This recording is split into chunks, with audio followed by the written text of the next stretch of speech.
सोनं आणि चांदीच्या आयात शुल्कामध्ये मोठी वाढ करण्यात आली आहे। सोनं चांदीवरचा आयात शुल्क 6% आता 15%वरती नेलं गेलंय। आजपासूनच 15% आयात शुल्क लागू झालंय। सोनं चांदीची आयात रोखण्यासाठी सरकारनं हे पाऊल उचललंय। 15%मधील 5% आयात शुल्क कृषी विकास या कामांवरती खर्च होणार आहे अशी माहिती मिळते।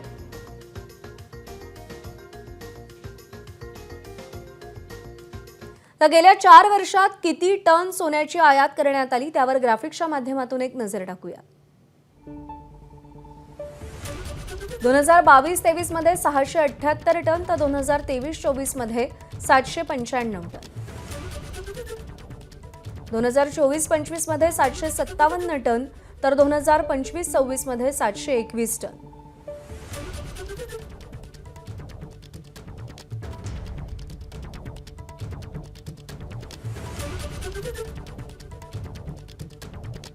दरम्यान सोन्याची आयात किती होते तेही ग्राफिक्सच्या माध्यमातून पाहूया।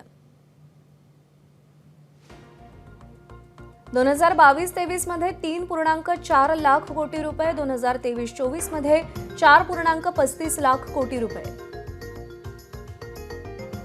2024-25 मध्ये 5.54 लाख कोटी रुपये, 2025-26 मध्ये 6.88 लाख कोटी रुपये।